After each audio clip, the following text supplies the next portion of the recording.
Os Encontros Filarmónicos.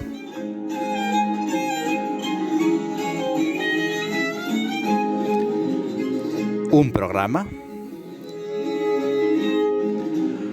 co que darvos compañía ao programa de man da temporada de concertos da Sociedade Filarmónica Ferrolana.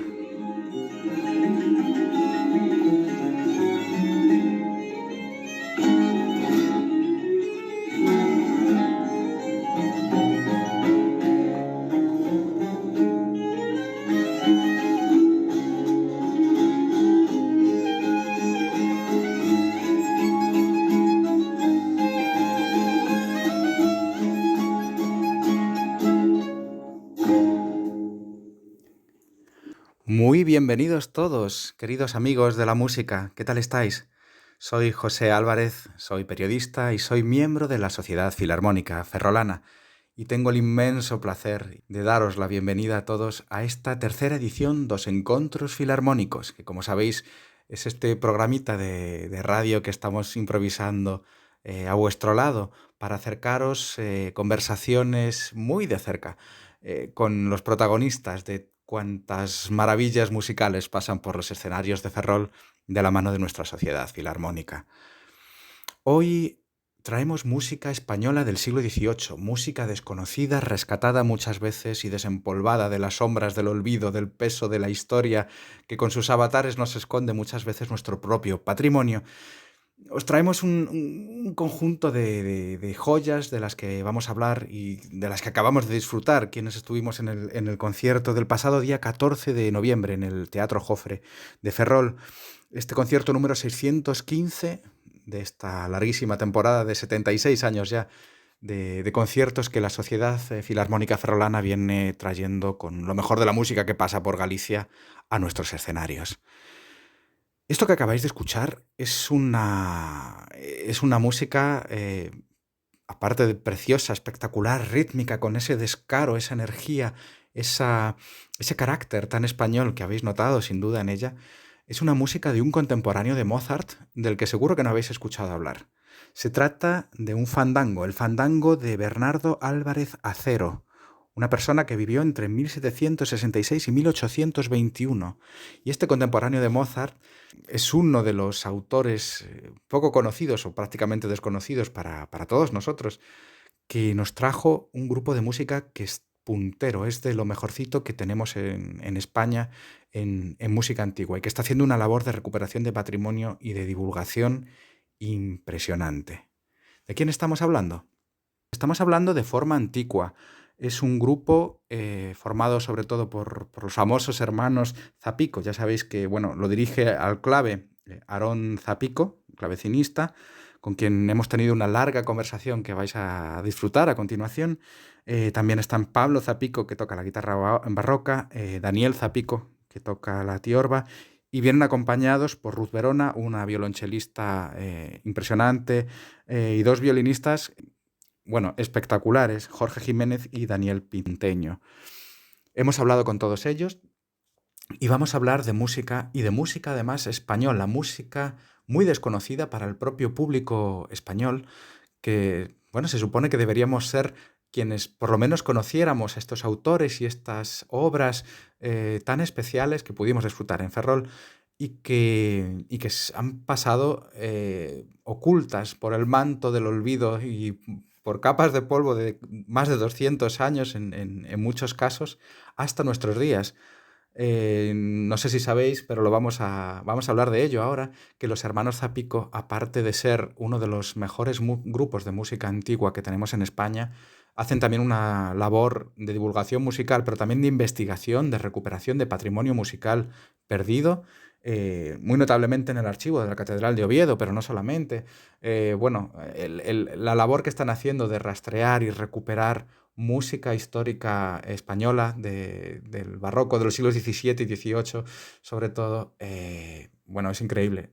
Es muy curioso como un país como el nuestro, que tiene una riqueza cultural tan grande, ha olvidado esta parte de nuestra identidad, ¿no? Y de alguna manera creo que los amantes de la música, que somos los herederos naturales de este patrimonio riquísimo, que conservamos a veces a duras penas, ¿no? Después de los estragos del tiempo, del olvido y del maltrato, al final, más o menos involuntario, eh, por el paso de la historia, que ha recibido toda esta música, hasta el punto de que no conocemos ni siquiera autores como el de esta música que acabamos de utilizar, que han tocado específicamente para nosotros, y desde aquí os damos las gracias por ello, queridos amigos de Forma Antigua, para que podáis escuchar una muestra en nuestro programa de lo que trajeron. El programa que nos trajeron se llama Farándula Castiza, cartelera instrumental de corrales y coliseos. Es una especie de composición, una especie de menú de degustación para que nos acerquemos a esta música del siglo XVIII, sobre todo la música que se hacía en Madrid, donde, bueno, la verdad es que la corte española era especialmente singular. Siempre hemos tenido en España la suerte de ser una de las grandes potencias culturales de Europa, aunque no seamos demasiado conscientes siempre los españoles de lo que tenemos ahí, ¿no? En nuestro pasado y en nuestro presente también. Hay que tener muy en cuenta que, bueno, aunque la música renacentista española siempre se ha conocido más, ¿no? Pues yo que sé, los grandes genios, ¿no? De Tomás Luis de Victoria, Cabezón, etcétera, están ahí, son conocidos internacionalmente.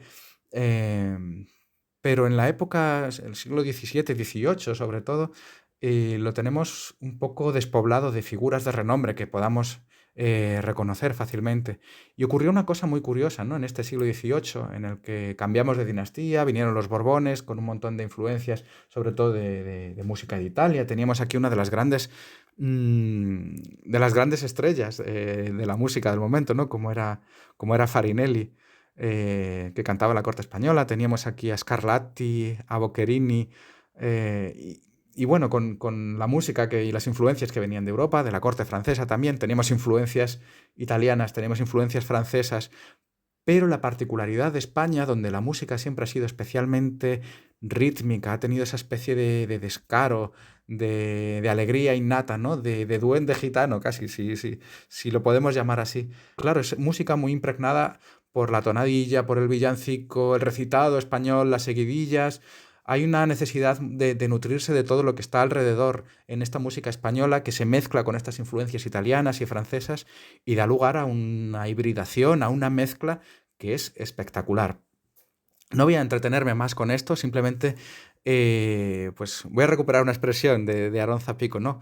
Para hablar de estos grandes nombres de la música que tal vez en buena parte gracias a su labor vamos a empezar a recuperar, como este maestro acero que nos ha dado la bienvenida en el programa de hoy.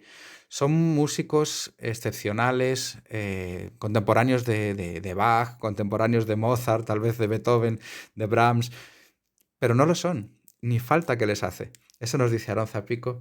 Y bueno, vamos a escuchar de nuevo este fandango del maestro Acero y a partir de ahí comenzamos con la entrevista que nos han ofrecido. Una conversación de un poquito más de media hora que servirá para presentarnos esta selección de música perfectamente hilvanada por ellos para hacernos un viaje espectacular que nos permita conocer sobre todo cómo se sentía esta música del siglo XVIII, mitades del siglo XVIII, más o menos mediados, eh, en una corte y una ciudad tan especial como es la ciudad de Madrid.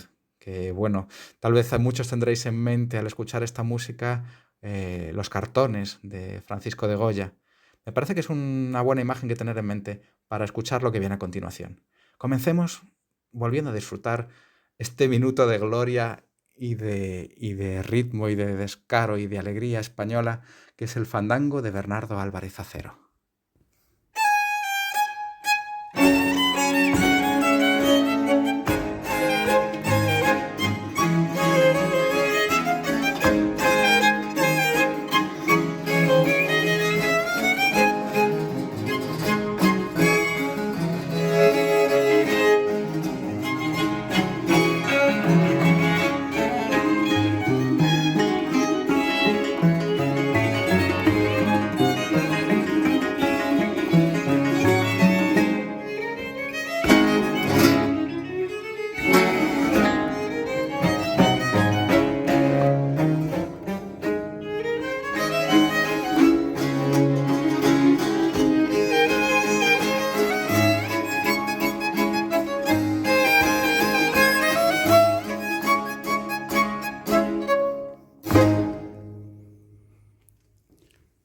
bienvenidos a Aarón Zapico y a todos los componentes de Forma Antigua a estos conciertos, esta temporada de conciertos de la Sociedad Filarmónica Ferrolana.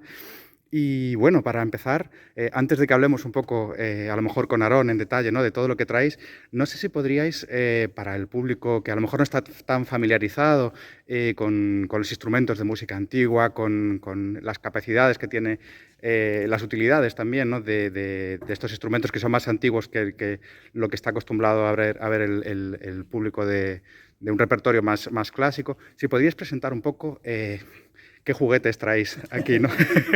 Sí, pues, empiezo yo, que Empieza, es el más bonito, el mío. Sí. Sí. Además, creo que el público de la sociedad lo escuchó hace escasas semanas con Diego Ares, que es un lujo. Tuvimos el placer de tocar con él hace poco y creo que quedó más claro imposible con un intérprete como él. Pero bueno, el clave es un instrumento, digamos, es quizás el más popular en el mundo barroco por las posibilidades que tiene de acompañar, de armonizar, de dar repertorio solista. Es el más importante por la sencilla razón de que todos los compositores de trascendencia en el siglo XVII y XVIII compusieron para él, con lo cual le dio una fama increíble. Este clave que tenemos aquí es un clave flamenco, había claves de diferente tipología, y es un clave de 2 teclados, y es un instrumento pues también en esta música muy utilizado en los teatros y en la música que tocamos nosotros. Y quizás siguiendo un poco con estos instrumentos que son de acompañamiento, podemos irnos a la tiorba, quizás, que es también de cuerda pulsada. Es un instrumento que proviene de la familia de los laúdes, y es por eso que tiene este tipo de caja ovalada. Un instrumento de cuerda pulsada y al cual le añadieron unas cuerdas mucho más largas. Es una cuestión física que cuanto más larga es la cuerda, la longitud de la cuerda, más grave es su sonido.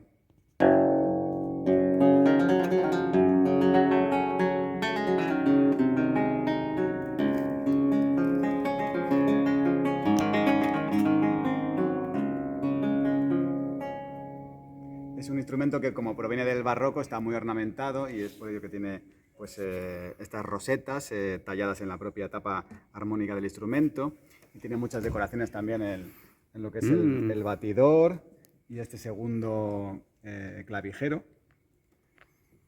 que, bueno, por supuesto no influyen en el sonido, pero sí en la estética. Claro. Bueno, es gusto. ¿Y esto cómo acompañando, qué aporta al conjunto todo esto? ¿Son los graves? Sí, generalmente hacemos la línea del bajo, y sobre la cual se construye todo lo que es la armonía y complementa la melodía. Entonces, por eso tienes tantas cuerdas en los graves para poder hacer el bajo, propiamente dicho, y después desplegar el acorde, sobre el cual nosotros podemos improvisar un poco dependiendo del carácter.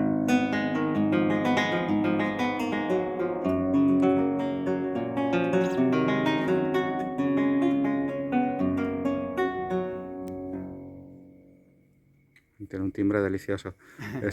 Y nada, solo para ubicar un poco a todo el mundo, este instrumento es de la familia de los laúdes. ¿Qué emparentamiento tiene con la guitarra, ¿no? ¿Y cuándo se dejó de utilizar? Para que la gente se ubique un poco.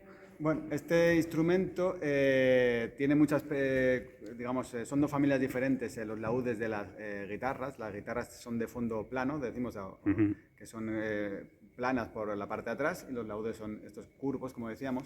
Pero son instrumentos de cuerda pulsada que sufrieron muchísimos cambios y muchas adaptaciones a lo largo de la historia, ¿no? Los laúdes ya provienen del medievo, Renacimiento, Barroco. En el Barroco se desarrollan muchos tipos de laúdes, y la tiorba es un experimento que se hace en esta época justamente para acompañar especialmente la voz, el nacimiento de la ópera, de recitar cantando.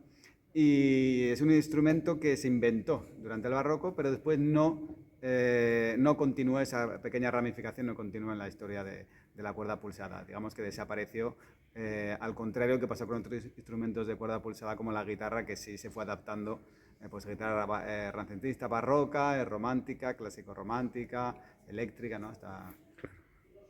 Claro, ahí fue quedando. Pero bueno, tienes este repertorio gigantesco, ¿verdad? Sí.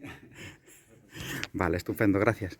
Y Pasamos a por familia, ¿verdad? Sí, encima de los tres hermanos. Sí. Esta es la guitarra barroca, hoy conocida como guitarra barroca, pero en el barroco se conocía como guitarra española. De hecho, fue el instrumento que dio origen al nombre de guitarra española porque se inventó en España y se conoció en toda Europa como guitarra española. Es una, como decía mi instrumento, al ser de la familia de las guitarras, tiene la caja con el fondo plano, que decimos. Es un instrumento, pues bueno, con la forma de la guitarra, efectivamente, con la forma del 8. Es un poquito más pequeña y tiene las cuerdas dobles que se tocan a la vez. Fue un instrumento que en el principio del barroco se hizo súper famoso por la técnica del rasgueado, que es cuando ponemos una mano fija, la mano izquierda, ¿no? Y con la mano derecha hacemos el ritmo. Esto era una manera de tocar música bastante asequible para todo el mundo, igual que hoy en día, Claro. de hecho. Y bueno, al principio, pues bueno, tenía varios detractores porque pensaban que eso no era música, que eso no era refinado, que eso era ruido. Y probablemente muchas veces no le faltaba razón, pero con el tiempo se fue combinando con la técnica de punteado, que es, bueno, ya cuando está la mano izquierda.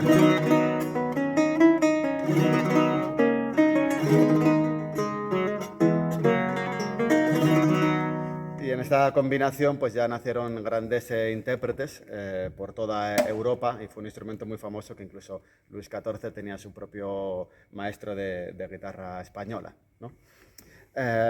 También tiene una roseta característica de los instrumentos del barroco, puramente ornamental, aunque por aquí es por donde sale el sonido, ¿no?, del instrumento.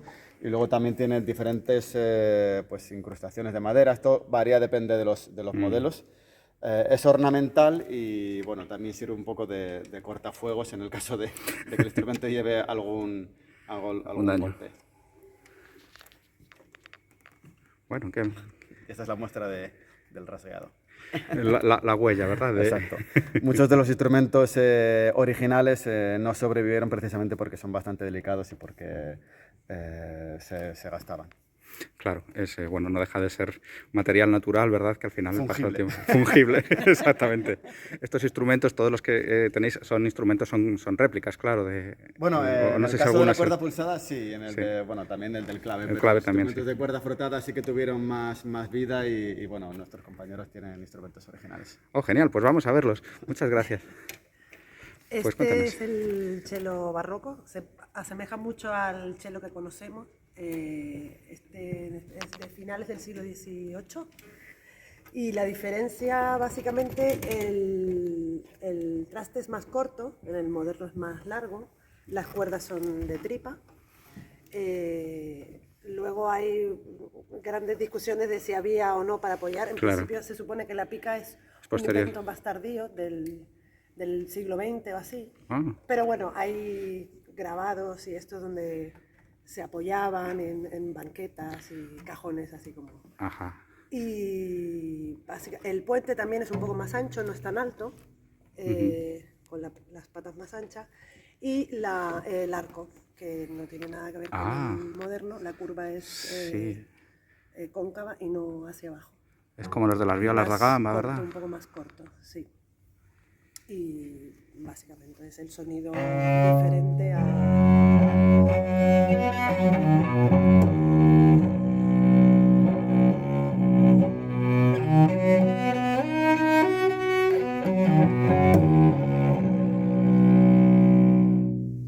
Wow. Veo que se apoyan las piernas un poco también, Sí, como la se viola de ve gamba. sí, Claro.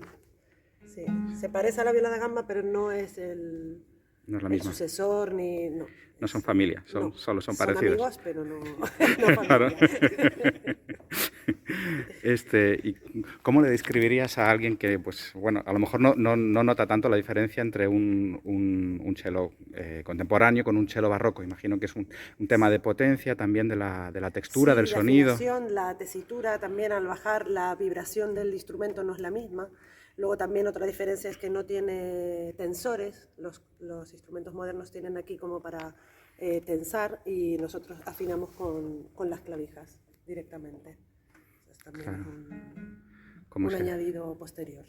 Claro. Que también imagino pues que hace todo más delicado a la hora, ¿no?, de Sí, afinar en los sí. conciertos y tal. Hay que estar muy... Sí. Hay que estar ahí atento. Bueno, perfecto, muchas Muy gracias. bien. Y vamos con con la cuerda frotada. Pues aquí tenemos los violines barrocos. Tanto Daniel como yo tenemos instrumentos originales. Este es de 1720 de Cremona. Pues, muy bonito. Sí, qué lindo. También usamos cuerdas de tripa, como podéis ver, Como en la época. que le dan un color. Digamos, la articulación es mucho más clara que en el instrumento moderno. Es otro tipo de articulación. Sí. Y también el tipo de tono es diferente. O sea, no buscamos tanto una cuestión de potencia, sino una cuestión de colores, ¿no? Cuando hablas para que la gente nos entienda todos, cuando hablas de la articulación, te refieres a cómo fluye, digamos, el flujo de... A cómo habla Sí. la nota. O sea, tenemos una nota larga o notas cortas. Es una articulación más corta. Claro. Entonces, al ser tripa, el arco hay un ruido extra que, digamos, ayuda mucho a la articulación. La articulación y el fraseo es una de las cosas que realmente marca la diferencia entre interpretar música, digamos, con criterios históricos, o sea, música barroca, como se interpretaba en el barroco, y no hacerlo. Entonces, digamos, es buscar esas articulaciones que sabemos por diferentes tratados de la época que se hacían y que realmente marcan la diferencia entre tocarlo de manera moderna y de manera histórica. ¿Qué más diferencias? Bueno, lo mismo que decía Ruth, la tensión es más baja, por tanto el sonido es un poquito más, digamos, profundo, no tan brillante como en el instrumento moderno, que esa brillantez viene de la tensión de las cuerdas siendo de metal en el instrumento moderno, que lo que buscaban era que al crecer los teatros también se buscaba mucha más potencia y mucha más proyección en el instrumento. Los instrumentos barrocos, digamos, tocaban normalmente en salas mucho más pequeñas y no tenían por qué ser tan potentes. Y la otra diferencia es el arco, que aquí mi compañero Daniel Pinteño nos va a decir. Sí. Pues sí, uno de los elementos que ya han hablado mis compañeros es el arco, la diferencia del arco. Una de las principales diferencias, además de la curva, que es muy evidente en la cabeza, que cuando cualquiera que lo vea o lo compare con un instrumento, con un arco moderno, que el arco moderno, por así decirlo, se empieza a utilizar masivamente a principios del siglo XIX, pero el arco va evolucionando durante todo el siglo XVIII. Conforme las salas se van haciendo más grandes, se van necesitando nuevos arcos, los arqueteros experimentan. El arco moderno es de una madera que se llama de Pernambuco, normalmente, que es una madera brasileña. Estos también son de una madera, digamos, tropical, en este caso es palo de serpiente, que se llama. Tiene un dibujito diferente, bueno, pasa que hay que verlo con luces un poquito diferente. Y básicamente son un poquito más duros en lo que es la vara. Adicionalmente, el tornillo, lo que llamamos el tornillo, utilizamos muchas veces botones de marfil en lugar de metal, de plata, que es como los que se usan en el siglo XIX. Y básicamente son las principales diferencias. Obviamente es un poquito más corto, pesa menos, y conforme va avanzando el siglo XVIII el arco se va haciendo cada vez más pesado, la cabeza la van levantando un poquito más, vemos que aquí está muy agachada, y conforme va avanzando el siglo XVIII va subiendo la cabeza en busca de más potencia, de más tensión, de más sonido, en definitiva, igual que pasa con el instrumento. Esto como cambia en el ataque y en el resultado del sonido, lo hace más sutil, más tierno y más extendible, pero menos brillante, y según se va tensando más, lo contrario, ¿es algo así? Más o menos, va variando un poco en función también cambian las cerdas, durante el siglo XVII y XVIII no se usaban siempre las mismas cerdas, incluso usaban negras, los instrumentos graves usaban unas negras que tienen muchísimo más agarre, entonces bueno, va cambiando. En principio estos arcos suelen tener bastante, como decía Jorge, suelen tener bastante agarre a la hora de... suelen tener bastante más mordida que un arco moderno, que llamamos nosotros. Pero bueno, son para diferentes repertorios y bueno, nos vamos adaptando y vamos cambiando en función de lo que necesitamos en cada momento. Claro. Y nada, este instrumento que tienes entre manos es también del siglo XVIII. Sí, es un instrumento del siglo XVIII que sufrió muchísimo también. Tiene muchos arreglos, el pobre ha sufrido bastante. Estos instrumentos, bueno, han pasado de manos en manos y sobre todo se les fueron haciendo modificaciones conforme también se iba necesitando. Y pues como se ve, el pobre ha tenido sus más y sus menos, pero bueno, está bastante entero y suena muy bien, y todo el que venga hoy lo va a disfrutar. Bueno, estupendo. Pues muchísimas gracias por esta presentación. No sé cómo hacemos, si podemos hablar con Pablo un poquito o si... Bueno, Sí, no sé si claro, necesita... O sea, con Pablo, no, perdona. Hasta Pablo luego, también, Aarón. con Con Pablo Pablo también. Con Aarón. Sí, claro. Sí. Nada, pues después de este pequeño viaje en el tiempo, ¿no?, para entrar en materia, Farándula Castiza, traéis aquí un programa muy especial, ¿no?, de música española del siglo XVIII, muy relacionada con la corte de Madrid, mucha música para gran parte del público desconocida, de autores que los propios españoles no conocemos muy bien. No sé, cuéntanos un poco cuál es el planteamiento de este programa. ¿Qué traes aquí? ¿De dónde nace esto? Bueno, ¿Y qué traes pues acá? sí, el propio nombre ya indica un poco las intenciones del programa, ¿no? Farándula y Castiza. Farándula como una fiesta, como un sarao, como una especie de celebración después de un concierto, no es una palabra como muy teatral. Y castiza del mundo castizo, ¿no? Del mundo, digamos, del mundo madrileño del siglo XVIII. Y lo que pretendemos un poco con el programa es hacer un retrato de lo que era Madrid en el siglo XVIII, que era una capital cultural, un hervidero muy interesante de obras, de autores, de formas, de géneros. Era realmente una capital muy cosmopolita, donde había influjos de todos los sitios y sobre todo de Francia y de Italia. Intentamos en una hora abundante de concierto un poco representar ese mundo, ¿no? La música que sonaba en los teatros de Madrid, pero también la música que sonaba en cualquier domicilio, ¿no? Yo muchas veces me imagino el programa como una especie de paseo por una calle de Madrid con las ventanas abiertas y escuchando un poco lo que suena en cada casa, porque lo hemos, digamos, arreglado o adaptado de una manera doméstica a unos instrumentos que podría tener cualquier persona un poco pudiente o de familia numerosa en su casa. 2 violines, que son los instrumentos ornamentales, y un bajo continuo de clave, tiorba, guitarra, etc. ¿Y qué hacemos con este programa? Nació para un concurso de FES Clásica, de la Asociación de Festivales de Música Clásica, que tuvimos la fortuna de ganar, tuvimos la fortuna de poder tocarlo por prácticamente casi todos los festivales de música clásica en España, lo que nos dio también la posibilidad de experimentar, de madurarlo, de innovar en ese sentido, ¿no? Es un programa que va concatenando las obras sin ningún sentido más allá del puro espectáculo, de cambiar de un fandango a una obertura, de un tempo lento a un tempo rápido, buscando un poco desarrollar una historia casi más cinematográfica que musicológica, ¿no? Aunque hemos tratado, digamos, de respetar al máximo todos los criterios que hablaba antes Jorge, ¿no?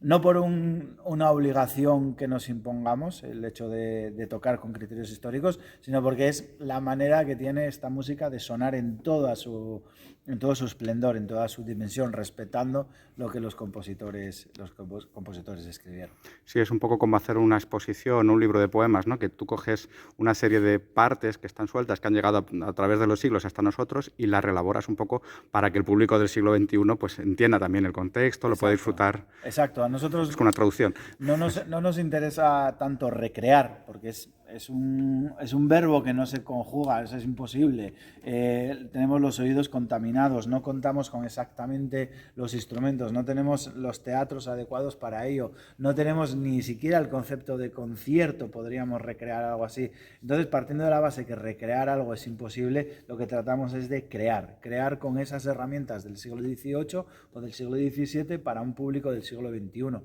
Y al final vemos que están muy próximos, ha pasado muchísimo tiempo, pero al final esta música habla de las emociones, habla un poco del trasiego del día a día, es una música muy humana, de duraciones y de afectos muy próximos, y realmente vemos que funciona, que la gente la nota muy próxima, incluso más próxima que música escrita hoy en día, ¿no?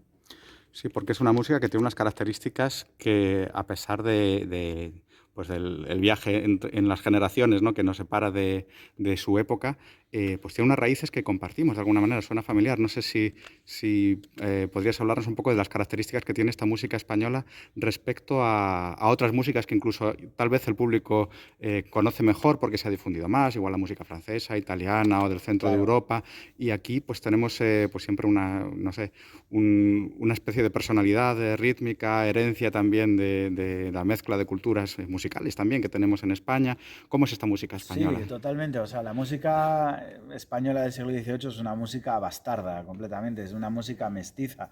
En España en el siglo XVIII, más concretamente en Madrid, se dio una dicotomía muy barroca, ¿no? Por un lado, digamos que se potencian los géneros patrios, castizos por excelencia, como pueden ser el género del villancico, la forma del villancico, las tonadillas, la zarzuela ya primigenia, ese tipo de géneros, digamos, de tesoros nacionales, se potencian.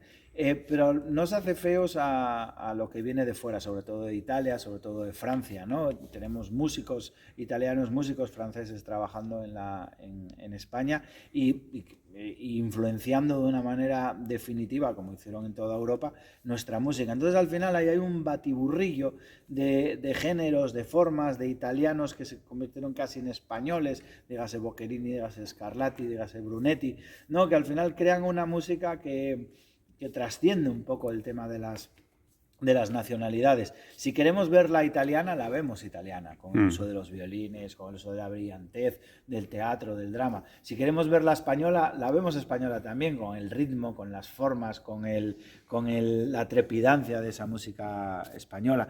¿Por qué? Porque al final beben todas, digamos, de una raíz común, que es la música folclórica, que es la que va un poco contaminando absolutamente toda la música, y al final, pues, ese agua, ese río de música popular, de influencias, de tradición oral, de todo el folclore español, va, digamos, inundando toda la música. Entonces es muy normal que la gente lo vea como algo muy reconocible en los fandangos, pero también en las oberturas de ópera, ¿no? Ese ritmo, ese rompe y rasga tan español.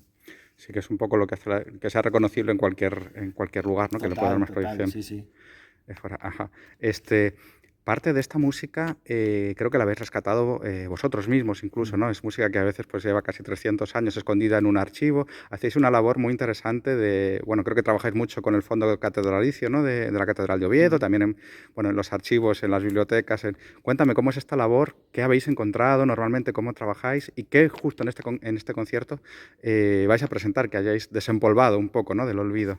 Bueno, es una labor que está muy, digamos, tiene dos polos muy contrapuestos. Por un lado, digamos, es la parte buena, digamos, es maravilloso, es muy emocionante el poder tocar por primera vez una obra que se sabe fehacientemente que llevamos 250, 300 o más años sin escucharla. Es ese momento cuando das la entrada o tocas el primer acorde, es algo realmente muy emocionante. Y sobre todo cuanto más cerca la tienes, ¿no? Por ejemplo, nosotros con el trabajo que hicimos de la Catedral de Oviedo, pero también con cantadas de Literes, de Durón, con absolutamente tonadillas de Blas de la Serna que es música maravillosa, que lleva cientos de años durmiendo el sueño de los justos. Claro, la tocas por primera vez y dices, es emocionante, ¿no? Te imaginas ahí a Blas de la Serna o a Joaquín Lázaro viéndote desde el cielo diciendo, bien hecho, ¿no? Well done. Dándote ahí una palmadita. Esa es la parte buena y es la parte... Y también que te lo agradezca la gente, ¿no? Del público, ¿no? No agradecer con un talonario o con un disco o con una subvención. No, hablo de la gente que agradece. Oye, pues no conocía a Blas de la Serna o a Joaquín Lázaro, o a Literes, a Durón, no sabía que tenía esto, qué bien, qué maravilla, ¿no? Etcétera, etcétera. Cuando hicimos el proyecto de La Caramba de María Antonia Vallejo, que fuimos a tocar a Motril, y ella era de Motril, nació en Motril, y los propios motrileños no sabían el tesoro nacional que tenían ahí con La Caramba, ¿no? Y al final acabamos el concierto y había vivas a La Caramba, ¡viva La Caramba! desde el público, y dices, madre mía, pues igual... ya trasciende tu labor en el escenario, ya trasciende a un plano, digamos, ya social. Entonces es algo como fantástico, maravilloso. Luego, claro, la parte, digamos, más ardua es el trabajo de archivos, el seleccionar la música, el catalogarla, el bucear y bucear y bucear y no saber exactamente si está bien, si está mal. De repente es una obra maravillosa, pero le falta la penúltima página y dices, madre, pero bueno, ¿por qué? ¿Y dónde estará esta penúltima página? Estas cosas. Y luego España es un país que necesita creérselo un poco más y necesitamos realmente hacer una inversión más decidida en las programaciones con nuestro patrimonio. No solo el del siglo XVII o el siglo XVIII o el siglo XIX, sino también el del XX y el del XXI. O sea, claro, incorporar a los autores españoles, hayan nacido en 1700 o hayan nacido en 1995, incorporarlos a nuestro repertorio. Pero en España somos como muy de o blanco o negro. Parece que cuando te estás reclamando eso estás diciendo, bueno, hay que quitar a Brahms, Beethoven de la... No, para nada. O sea, hay un gris, ¿no? Es decir, vamos a ir incorporando poco a poco y la gente va a seguir escuchando la novena de Beethoven, va a seguir escuchando la tercera de Brahms, el segundo de Rachmaninoff, no hay problema, pero vamos incorporando porque es necesario ese... Es que es una cosa hasta egoísta presumir de nuestro patrimonio. Claro, eso te iba a preguntar también, ¿no? ¿De dónde viene un poco? Bueno, en España tenemos una inercia histórica de muchos siglos de, pues no de desprecio necesariamente a la cultura, porque la tenemos y muy viva y siempre ha estado ahí a pesar de todo, ¿no? Pero sí que tendemos a mirar más fuera y no a creer tanto en lo que tenemos.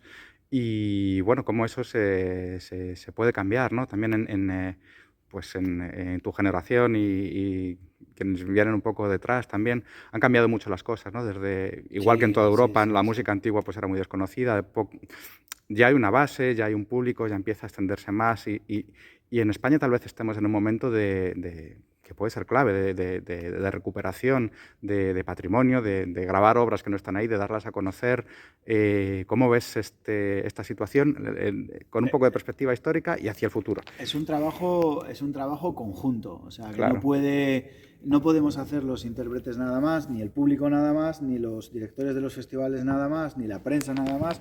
O sea, yo creo que tiene que haber un convenio, tiene que haber una especie de tratado donde todos estemos trabajando un poco en esa línea, ¿no? En la línea, primero, de desarrollar la capacidad interpretativa de nuestro país, desarrollar nuestras orquestas, convertirlas en herramientas sociales, desarrollar a nuestros músicos programándolos, dándoles confianza y dándoles continuidad, porque de nada sirve que te contraten para dirigir una ópera en 2025 y no vuelvas a dirigir una hasta 2031. O sea, a los músicos, a los intérpretes hay que darles continuidad. ¿Para qué? Para que se puedan equivocar, para que puedan desarrollar su carrera, para que puedan ensayo de error. O sea, eso es fundamental para subir el nivel de un país. Y eso lo tenemos que hacer un poco todos, ¿no? Los intérpretes tienen que exigir el ser programados, pero también tienen que hacer un esfuerzo, digamos, incorporando a su repertorio pues obras de mujeres compositoras, obras de autores españoles, o sea, tener un poco un abanico claro. El público también, el público tiene que tener una exigencia de decir, señores, ya está bien pues no lo sé, o sea, este repertorio, este autor o este abono de orquesta, o sea, tenemos que exigirnos un poco más y la prensa es fundamental en ese sentido, ¿no? La prensa generalista, pero también la prensa especializada, de exigir que o sea, y señalar por qué la orquesta X o por qué el auditorio X o por qué tal no tienen un tanto por ciento de eso, de creación femenina, un tanto por ciento de recuperación, un tanto por ciento de música contemporánea. O sea, al final todos tenemos que ir un poco de la mano, porque si no vamos de la mano la cadena se rompe y al final tú estás reivindicando algo y es fácil apartarte y decir, bueno, anda, venga. Claro. No des voces, ¿no? Mantente ahí. Sí. No, y además que no estamos aquí pidiendo favores a nadie ni nada, sino que estamos recuperando un tesoro que es de todos, que está olvidado y que luego, pero cuando esto funciona, el público está en los estatutos de cualquier administración pública. Claro. O sea, lo que pasa es que no se están cumpliendo. ¿Por qué? Bueno, pues eso es lo que habría que a lo mejor fiscalizar de alguna manera, ¿no? Y seguir y decir, oye, ¿por qué no se está programando esto?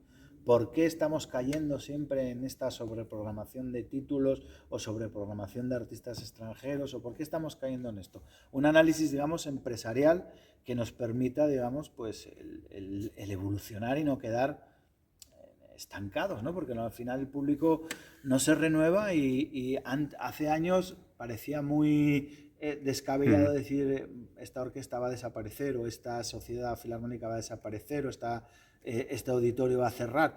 Pero bueno, y ahora ya no me parece descabellado nada. Estamos asistiendo a una actualidad que nos está dejando a mí... O sea, ya ves posible absolutamente todo, o sea, porque está todo evolucionando o involucionando a una velocidad tan vertiginosa que ya nos sorprendería que no, es que la orquesta de cierta comunidad y tal, había 3 orquestas o había 2 orquestas y una se cerró porque era inviable.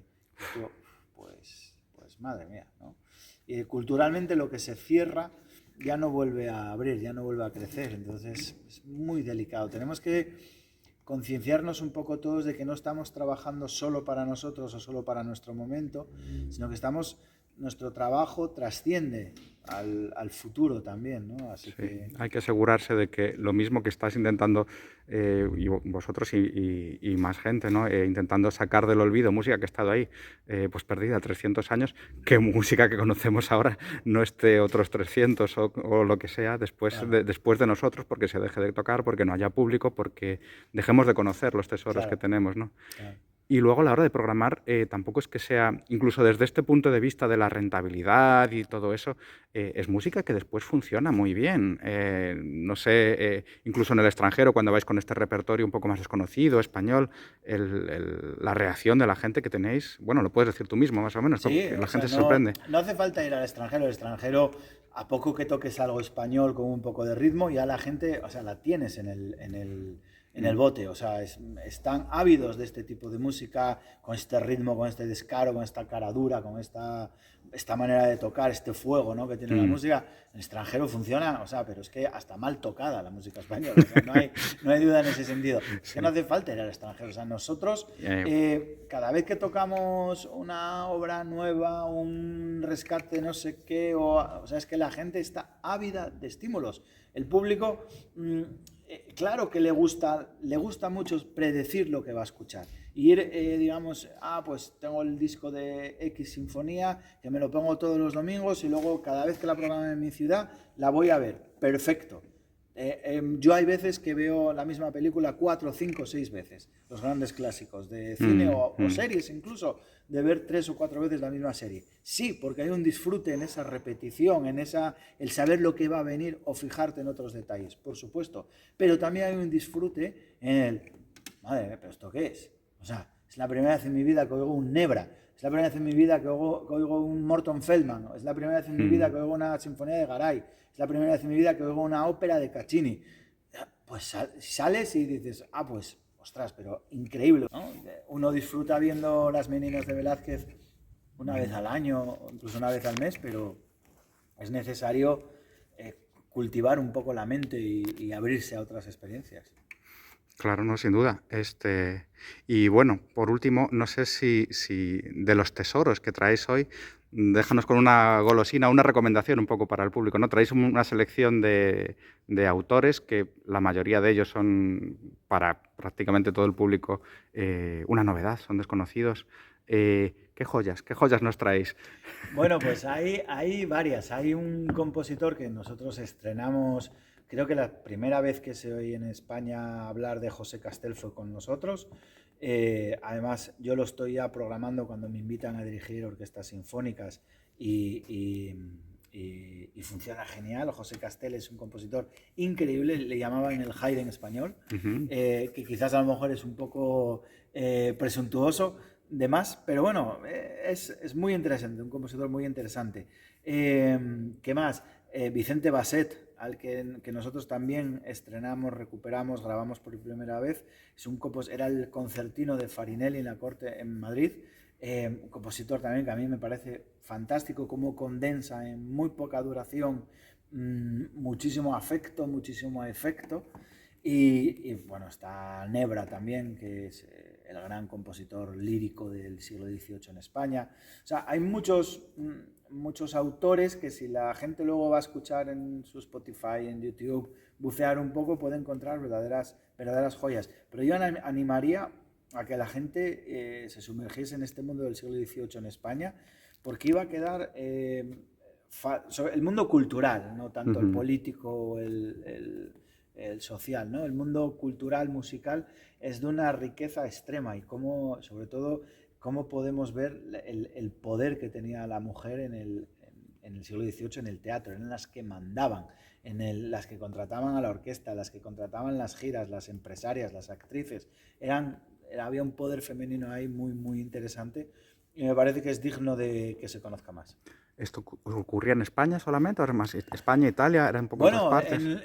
Yo no veo un ejemplo tan claro como el de España, no lo hubo desde luego en Italia. Aquí hubo un conjunto durante un tiempo, durante ponte 40, 50 años, de un conjunto de cómicas impresionante, que eran las que mandaban, o sea, mandaban a nivel de influencia en la moda, en los peinados, de influencia en la música, las que tenían las compañías de teatro, eran absolutas, y mujeres muy avanzadas a su época, mujeres que se divorciaban, mujeres a las que las casaban y decían que Nanay de la China, que ella seguía trabajando, mujeres que estaban en sindicatos, mujeres que emprendían negocios, que abrían teatros, que tenían una orquesta, que encargaban obras, que todos los compositores se peleaban por escribir obras, ¿no? O sea, es algo muy, muy, muy nuestro que no se conoce y que creo que puede ser muy interesante que la gente bucee ahí un poco.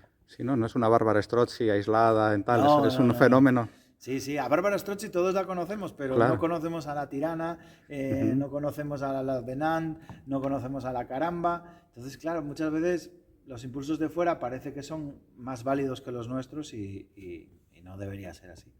Tenemos que saber lo que hemos sido para saber un poco lo que somos. Y conocer el pasado para no equivocarnos y para de alguna manera predecir el futuro, ¿no? Claro, y seguir avanzando con esa riqueza. Al final es lo que somos. Eso es el patrimonio, la cultura. Exacto. Y el disfrute de la música en un día como hoy. Muy bien. Estupendo, muchísimas gracias, Aarón. Es un placer teneros en los encuentros filarmónicos y ya sabéis que bueno, aquí en el público de Ferrol estamos encantados de teneros y esperamos que volváis por aquí pronto. Cuando nos llamen, aquí estaremos. Genial. Muchísimas gracias. A ti. Un abrazo. Así es, esta ha sido la entrevista que nos ha concedido a Aarón Zapico junto a todos los demás componentes de este grupo de música antigua excepcional que tenemos en España, que es Forma Antigua.